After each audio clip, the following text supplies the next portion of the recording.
Hello ladies and gents, welcome to a new Night POV review. In front of us is new for the first time on the channel BYD. We have the Seal U DM-i. This is the plug-in hybrid with 324 horsepower. It's all-wheel drive. Now let me unlock it. You can see the headlights. We're going to check out the performance outside the city.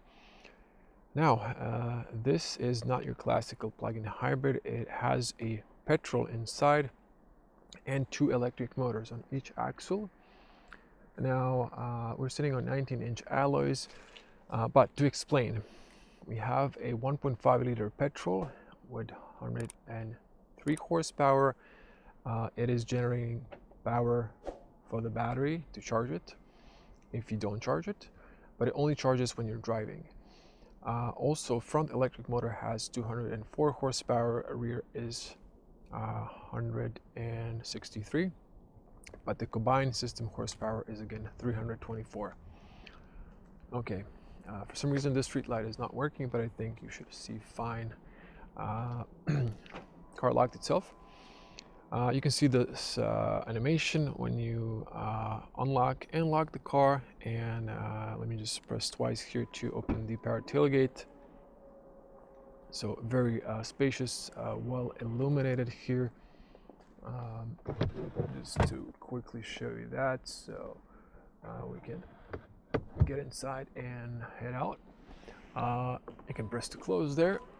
Now, I gotta say, I'm really impressed with the BYD for the first time driving it, and honestly, it feels like Mercedes-Benz. The quality is top notch. So the interior is very posh. You can choose one with the brown leather. This is of course a top spec. They always have top specs for their for the press cars. Let me start the car. But you can also get it as a front-wheel drive. Basically the interior is exactly the same. It's fully loaded, but you just choose a different battery and an engine, so the price depends on that. This top spec is 47,500-ish. I forgot the base was like, I think a little bit under 40, if I'm not mistaken, or something like that. But hopefully you watch the day review. Home screen, I did show you the everything in the review. We're just gonna play some sound here.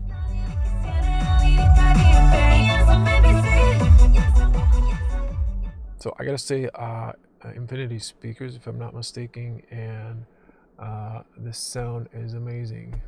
Okay, so these are touch, but seems like they're not working from the first.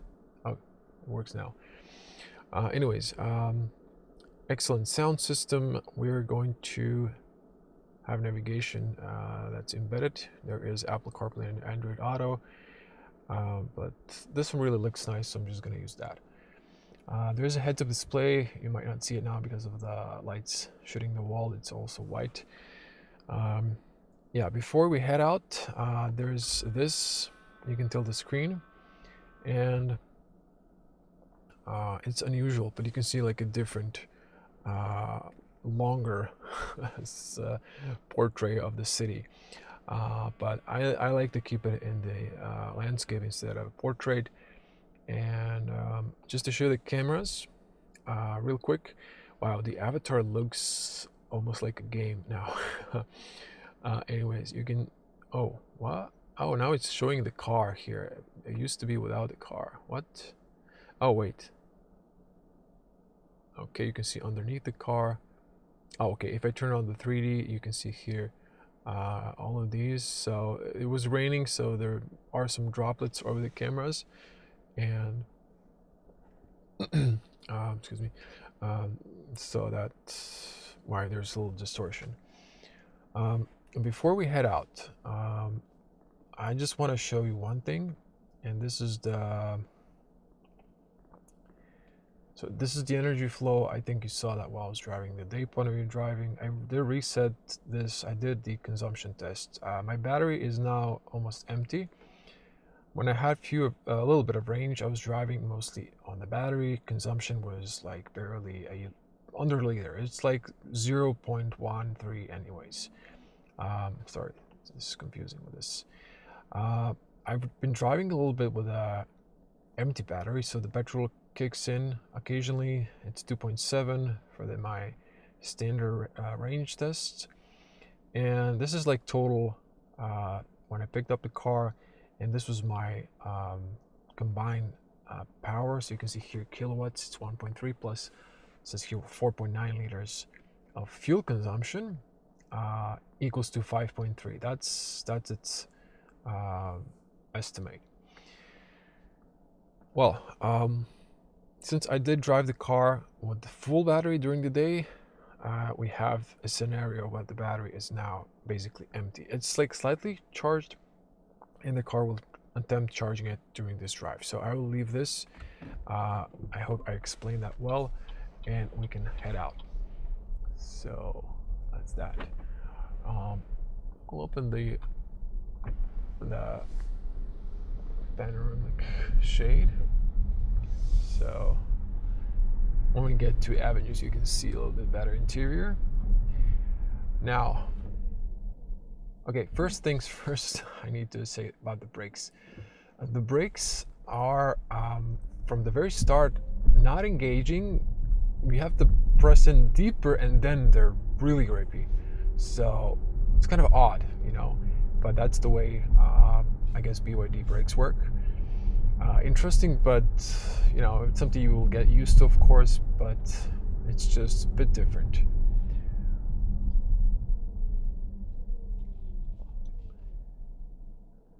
Now, yeah, I already said it. The interior is super posh. The whole car, the steering, the driving, it feels like I'm driving Mercedes-Benz, honestly. I'm not sure if they've invested a lot of time in trying to, I'm not gonna say copy, but achieve that level of premium. But man, this car is just, after 2 days, such a good impression. The driving is so good. Now the suspension is super comfy despite 19-inch alloys, and at higher speed it was a little bit wobbling during the day point of view, if you noticed, but still I didn't feel like it's not stable or like it's gonna slip. But today was raining. It stopped now. It was also raining when I started doing the consumption test. When I braked a little harder, the car was slightly slipping. When I've accelerated slightly harder, it was losing traction a little bit, not too much. So yeah, this is thanks to a lot of power in these electric motors, and I keep forgetting sometimes that this is not, the petrol is not engaging the axles, so it is just here as a generator of power. So with this car, you are driving fully electric. Now you can hear the petrol has engaged, and it's not too loud. You can see it here now in this animation of the energy flow. And if I want to accelerate, the petrol is not going to start revving up, because again, it is not powering the axle, and which is a great thing, because you are enjoying truly both worlds. You have the range and you have the EV driving experience, so it's nice and smooth. There's no no transitions or building up revolutions, because this one I haven't mentioned, but I did mention that in review you've hopefully watched. This is the e-cvt. Yeah, it's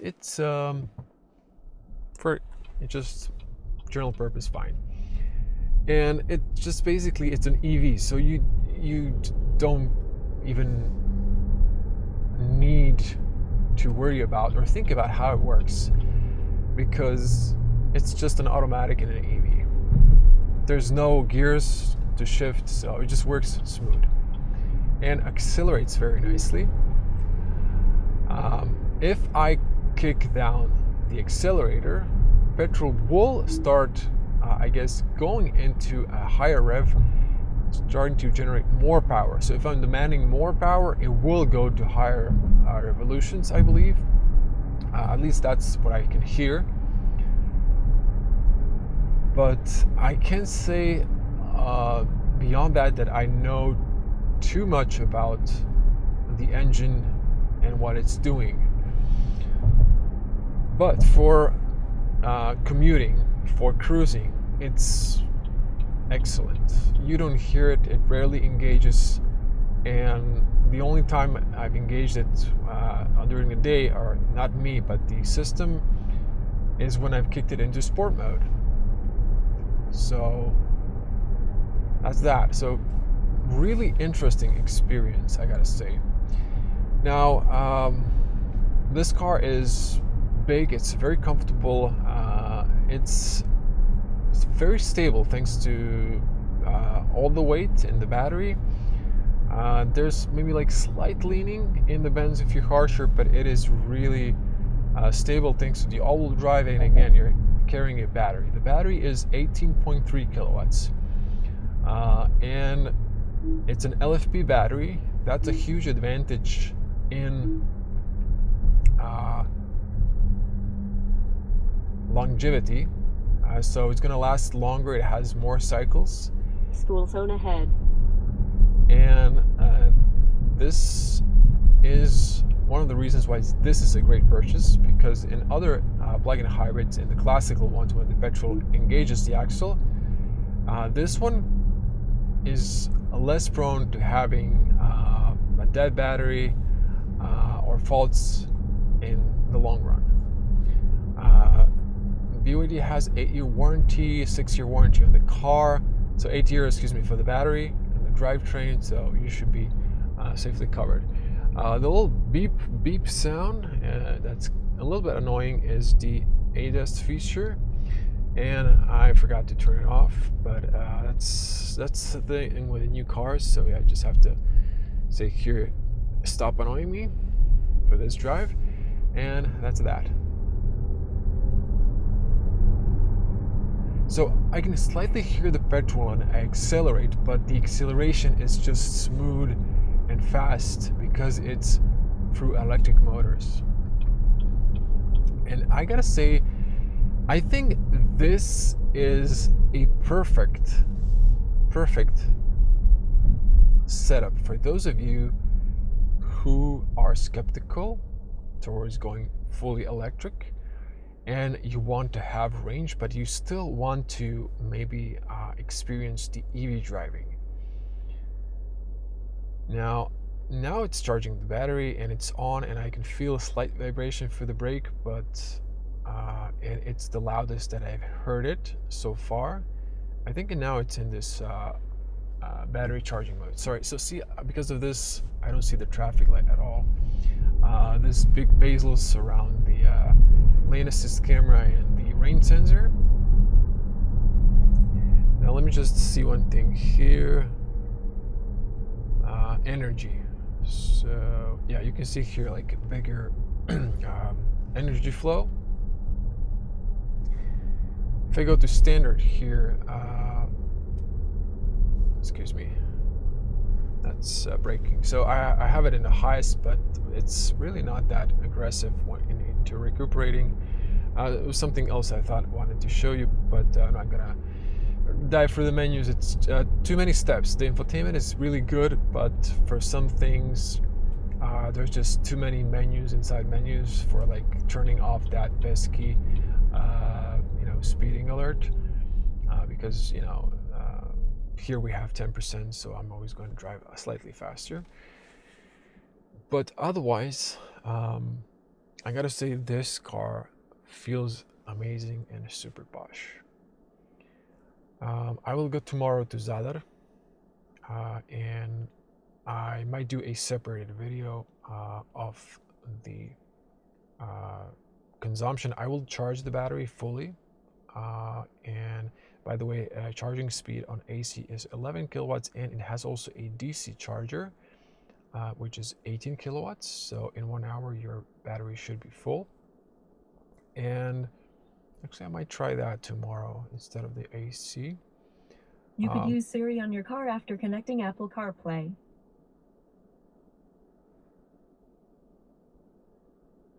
Okay, thank you. Oh, it has connected. What can you do for me? Okay, bueno. Okay, you can see the green I can see, so I'm just gonna show you. So this is Waze. We're still at the traffic light. This works nice and smooth. When I was recording during the review, it's always slightly lagging, but this was actually working quite good. This is Android system, and it works pretty well. And now I'm accelerating here, and I'm not even using the full throttle. I may be using like 40 or 50% of it. I didn't floor it down, but let me just do that now. A little bit. Yeah, I can definitely hear the petrol a lot more.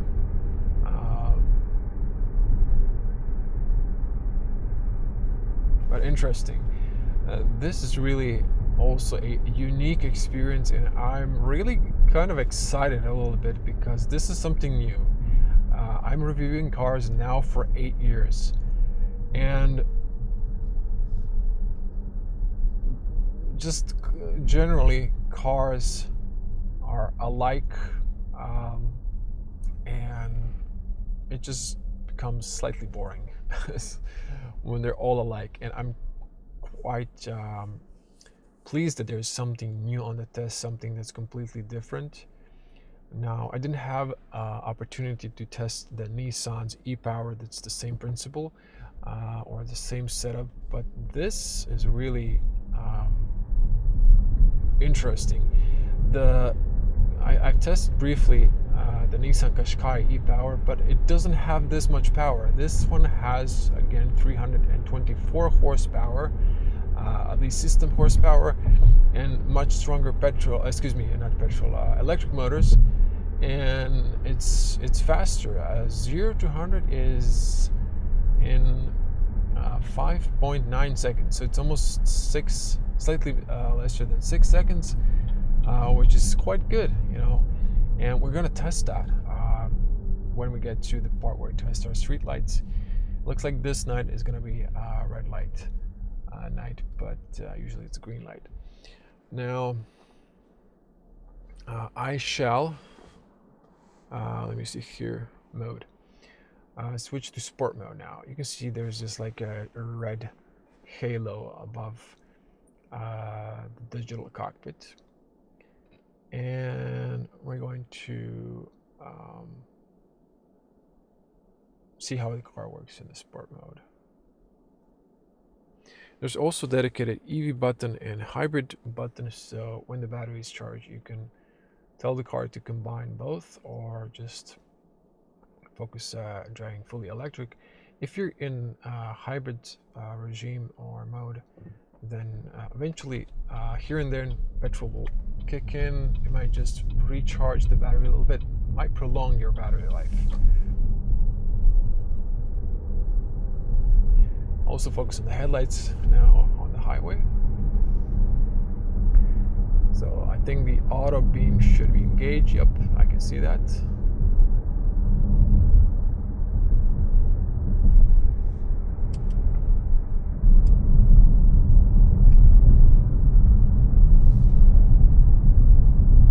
Slight leaning.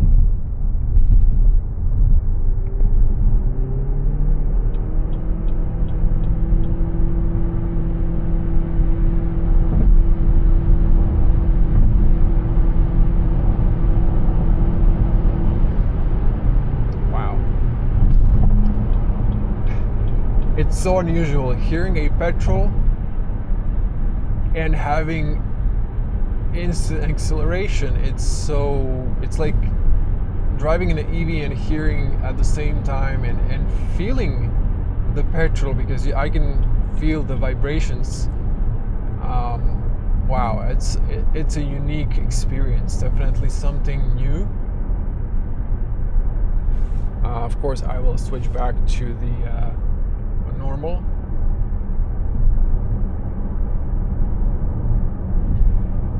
Soft asphalt, rough. So you can hear the tire noise, soft and rough. Surprisingly, very good soundproof in the cabin. Again, feels like you're in a Mercedes-Benz. You can just hear the petrol a little bit.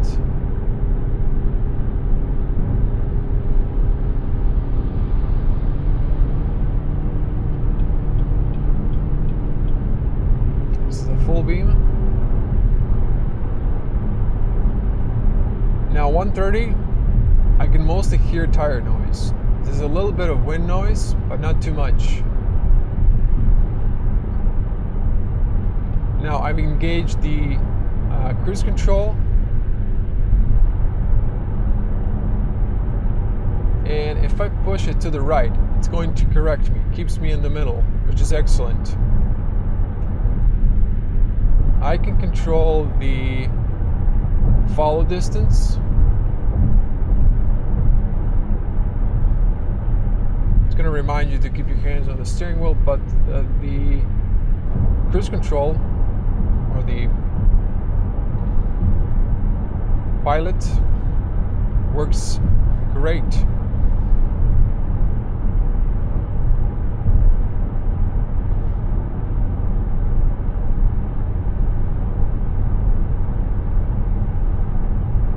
I want to see what's the fuel consumption right now. 3.9 liters. That's really efficient. This one went a little bit up towards 6, but not a lot. So really interesting how this petrol is super efficient with these electric motors as a drivetrain. So they are efficient, more efficient, and the petrol is, I guess, not too much stressed out as well, especially if you're like driving in an open road. It is not spending a lot of petrol. It's working probably with less stress and with more ease,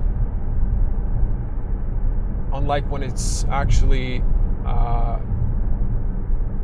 putting power to the axle and spinning the wheels. So I would say it's more efficient thanks to that.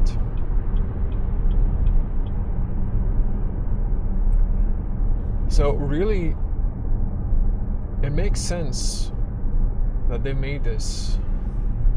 I'm really curious about the efficiency. Tomorrow, I'll probably do a dedicated fuel consumption, because this is almost like an EV. But again, you can do 1,080 kilometers. I'm not sure if I mentioned that, but it's declared that you can do 1,080 kilometers when you fully tank the car and fully charge it, which is crazy. The range of the battery should be 70 kilometers. Okay, we're in our street where we're going to do 0 to 100 and check out the headlights performance in the pitch black. So again, I'm going to switch to a sport mode. Now, I'm not sure if this is going to be the time that is official, simply to the fact that battery is almost empty, but I think it's charged slightly enough for this test. Hold the brake, floor the accelerator, and release the brake.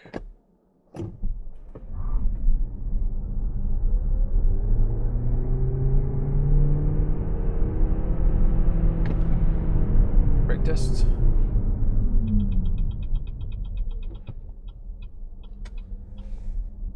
Okay, disengage automatically before I've clicked it. So excellent, good performance. Well, the petrol didn't kick in immediately, probably because it had a little bit of juice, but then it decides, I need the petrol, I'm low. So it would be interesting if I did this with full battery, but can't always have ideal conditions for everything. But good performance for an SUV. 6 seconds 0 to 100 is for an SUV impressive. It is very foggy here. We don't have front fog lights, but you can still see the beam and well, the long beam. It's a fog, so you're not supposed to use it, but I believe it should be good. Yeah, I will have same car but fully electric in, I think, December or November. I'm not really sure now. So stay tuned for that. You can come back later and see the performance of those. Hopefully it won't be foggy as it is tonight, but the cameras are freaking amazing, man. Yeah. Now it looks like a game, this, but the car is just so impressive. I gotta really say hats down to Chinese engineers who built this car. And BYD, it stands for Build Your Dreams. This is like a dream, sort of, when you think about the technology that we maybe could have even imagined. Okay, maybe we could imagine it, but we didn't thought it would come so quickly. Maybe like 15 years ago, I didn't thought I would be reviewing cars, that I would be driving car that has a petrol and electric motors for a drivetrain, which is like, wow. But still very good and impressive SUV. Now, I think this is really an excellent cruising machine and an excellent daily driver. If you charge this car at home, you will be spending very little fuel, and when you want to go for a longer trip, you don't have to think about charging. You have enough fuel, and you can really do a lot of drive, up to 1,000 kilometers. That's just crazy when you think that you're actually driving an EV with a generator, but petrol generator in this case. But yeah, the whole experience again feels like I'm driving a Mercedes-Benz. The infotainment is really good. I would say very close to Tesla, and I'm giving like a great compliment to BYD because this Android is quite good. I will see the range, so do subscribe, click the bell to get notified. Also, okay, can you hear this? Let me switch to reverse.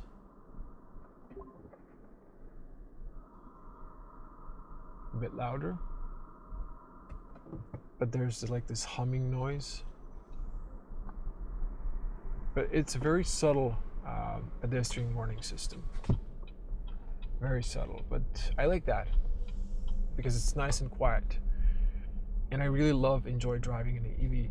I would say, like, if I will ever give up on driving electric, which I doubt, but if I do, this will be something I would, because I love how EVs drive, the EV driving experience, but then this just has the range. So that's for me. For all of you who are saying, you know, oh, the EVs don't have enough range, slow charging, I want to just refuel the car fast and go, you have this. So yeah, I mean, you have no excuses anymore. If you want to drive more efficient, if you want to drive something that's less polluting, I guess. Okay, just a quick look at the consumption here. It looks like it's the same, more or less. Fuel consumption came to 5 liters, so still very efficient for a petrol and a large SUV. That's that. I'm gonna wrap it up here. Thanks for watching. Do subscribe if you're new to the channel, and I welcome you. I do all the tests on the same route, so you can compare different cars. And this time, I think instead of locking it, I'm just going to come to the rear here. I usually like to show the car in the garage as well. So it's just turn off those lights, but you can see it's going to do, it takes a few seconds. It's going to do the lights off thing, but it's pretty cool looking. There we go. And one more time, unlock is faster, so it's instant. So really cool animations, and I gotta say, I love personally the design of the Seal U DM-i. I do like the front end better, but it's really great looking. After that, thank you for watching. Hope to see you in the next one. Stay safe and bye.